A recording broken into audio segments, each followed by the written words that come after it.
5 tech stocks to consider for November 2020. So 5 of my favorite tech companies reported their earnings last week, and let me tell you, these are some fantastic results. They managed to exceed my expectations and analysts' expectations as well, and the numbers are absolutely amazing.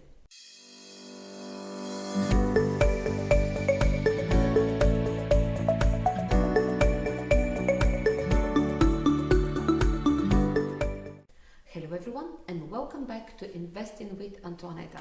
In today's post, we'll have a look at 5 of the most significant players in the tech field and my personal favorites, all of which recently released their earnings reports. And while I'm recording this video on 4th of November, the things tomorrow when we post the video may be a little bit late, but I need to say my opinion. Before we jump into the wonderful world of tech stocks, I want to take a quick moment here to thank everyone for the positive comments and feedback, and it really means a lot to me. Also, please don't forget to give the video a like, share with your friends, press the bell button, all that good stuff. It helps me a ton, and best of all, it makes me really happy and motivated. Okay, so who are these mysterious companies that I'm talking about? Well, if I have to be honest with you, I was sort of tempted to use some clickbait, a title like "You'll never believe the reports about these companies," but it wouldn't really be fair. Besides, we are going to look at businesses known for consistently providing excellent results. So it would also be pretty silly to say that. And I'm of course talking about Google, Amazon, Facebook, Microsoft and Apple. So with this video, I want to hit 2 major points: the numbers in their report and if these stocks are buy right now. And of course, the second point is going to entirely my opinion. As I've told you before, you should always do your own research and never invest in something just because someone else is telling you to. I'm not a professional and I'm certainly not your financial advisor. I'm just like you. I'm an investor looking for opportunities. And today we are going to do just that. We'll have a look at the opportunities presented by these 5 companies. And let's start with number 1, and we've got Facebook. Zuckerberg's company managed to exceed our expectations on all accounts, showing us some great numbers. Facebook earnings came in at 2.71 per share dollars versus 1.91 per share dollars. Their revenue is $21.74 billion versus 19.8 billion. The daily active users 1.82 billion versus 1.79 billion. The monthly active users 2.74 billion versus 2.7 billion forecast by FactSet. And finally, the average revenue per user $7.89 versus $7.32 forecast by FactSet. Is Facebook a buy right now? Market cap $794.587 billion. PE ratio 31.78. Forward PE 25.38.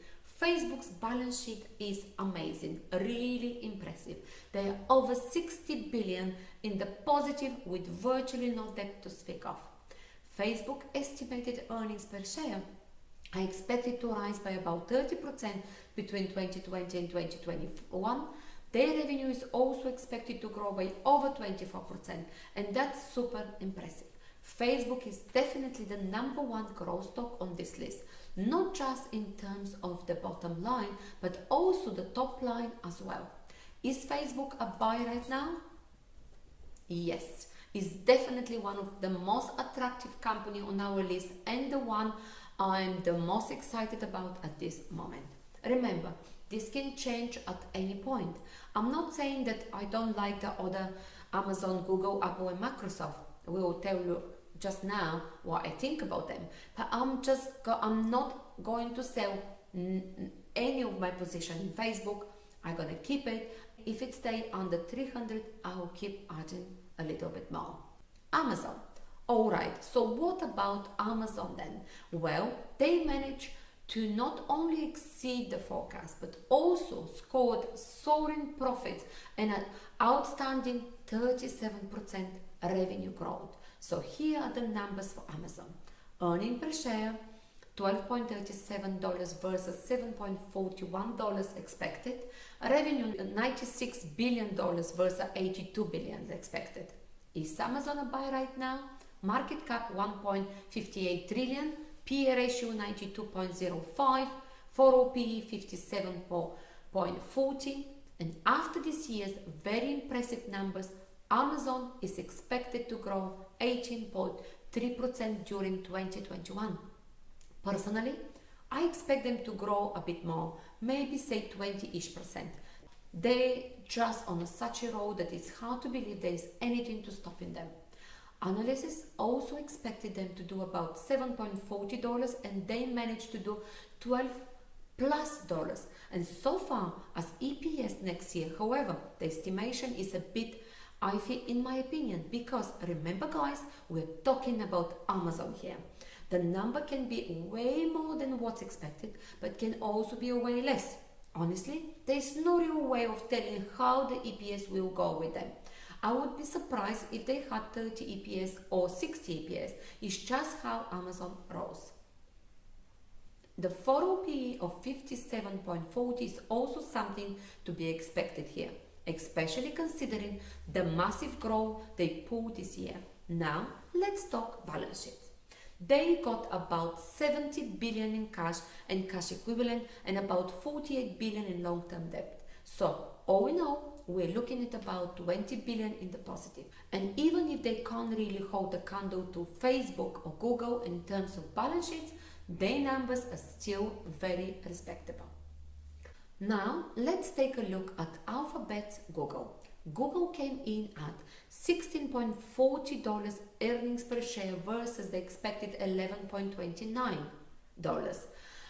$46 billion revenue against the expected $42 billion.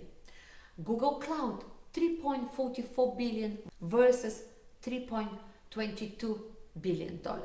YouTube ads revenue $5 billion versus $4 billion.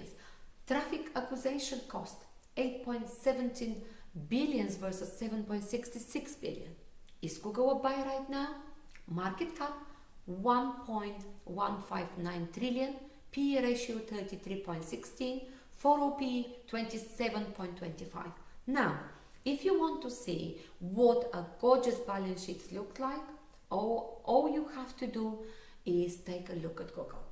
They've got over $132 billion in total cash and cash equivalent and market-table securities versus about $14 billion in long-term debt. So that adds up to over $118 billion in the positive. That is absolutely amazing. It's incredible. Google is enjoying a rapid EPS expansion. For 2020, the expectation was sitting at 44.39. For 2021, we're looking at 56.49. That is really lovely bottom line growth. For 2021, analysts are expecting revenue growth of 20.60% from Google. Again, this is a really solid number for how long the company has been around for. Most businesses do not continue growing this rapidly for this long. Google is just that amazing. Apple did a bit worse in comparison to the first three, but they still managed to beat a couple of the forecasts. Earnings per share 73 cents versus 70 forecasted. Revenue $64.7 billion versus $63.7 billion estimated. iPhone revenue $26.44 billion versus $27.93 billion, down about 20% year over year.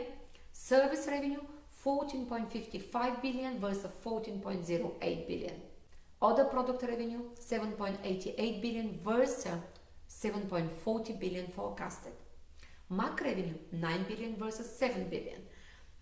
iPad revenue $6.8 billion versus $6.12 billion.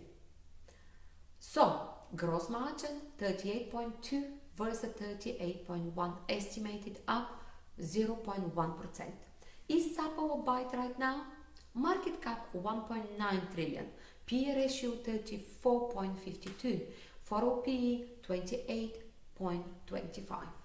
I've been a big fan of Apple for ages now, and I own a fair bit of Apple stock. If you look at their consolidated balance sheets, they are up about 190 billion, which may seem like a crazy amount at first, especially if you aren't very familiar with the company. But here's the thing about Apple. They also have racked up a quite big debt over the last couple of years. Currently, they're looking at about $90 billion worth of debt. So, while their balance sheet does look pretty solid, and while they could definitely go and clean all of their debt first thing tomorrow, they are not going to have all that much left. I mean, 90 billions, it's still not an insignificant amount for us, but for a company the size of Apple, that is not really all that impressive, yes? There is a big difference between just looking at the balance sheet and saying they're up $190 billion and looking at the bigger pictures and realizing, oh, they are actually just 90 billion in plus. I'm not trying to be nitpicky just for the sake of it. Remember, I'm a big Apple fan myself and I own some of Apple share, but their numbers do leave a lot to be desired here. It's just not as impressive as the headlines, the hype of the forums and YouTubes make it out to be. But there are also a lot of good things coming up for Apple. They are expected to have excellent iPhone sales in 2021, with some forecasts going as far as expecting them to have the strongest year of iPhone sales ever. And there is a simple reason for that. There is a ton of 5G demand, and with 5G iPhones devices unexpectedly affordable, they're looking at a really bright future. Personally, I believe that they will be even better than what the analysis are expecting here. Conclusion. Let's say I would buy Apple stock if it went down 5% or 10% more tomorrow. I like the company, but I don't love the stock at the moment. They just are on a fantastic deal right now, like Google, Amazon and Facebook. As much as I love Apple, I have to say that right now Amazon is definitely a much better buy, Google is much better, and Facebook as well. If I have to compare Google to Apple, I would say that there is the most attractive choice this far, and they're definitely, I can say, better than Amazon and Apple right now. Google is the one, and Facebook as well. Let's move to Microsoft. Microsoft market cap 1.616 trillion, PE ratio 34.49, 4 PE 30.77. Microsoft revenue is up by a little over 10% from last year, or about $4 billion. They managed to make $37 billion by spending a little over 11 billion cost of revenue, amounting to a gross margin of 26 billion. We're also looking at net income of $13.89 billion, up from last year's $10.67 billion. And if that's not impressive, I don't know what is really. So what does the balance sheet tell us? Well, they've got a total of $137.97 billion worth of cash and cash equivalent versus $57 billion worth of long-term debt. Looking at the company's overall performance, they could easily clear all their debt and still have decent numbers going forward. Microsoft is the one cheapest trading stock on our list, yet they still boast really impressive numbers backed up by solid balance sheet. Analysts are quite optimistic with their predictions, and overall I would say that Microsoft is a very reliable company. If they dropped by say 10%, I would definitely take the opportunity to add more of the stock to my portfolio. So, in summary, I'd like to say that what I'm looking at are these 5 companies, and I'm definitely planning to add a little bit more to my portfolio. I may consider Apple, but to be honest, not so keen to Apple. If it goes under 95, I may consider adding Amazon under 3,000. Yes, it's all good. A Google under 1,500 even. Now, I know for the last day when I'm recording, yesterday was 1,600, now it's 1,700.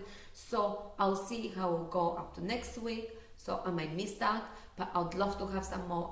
Google, Microsoft, definitely under 200, but I may add, because it's a cheap on the list. Facebook is definitely yes.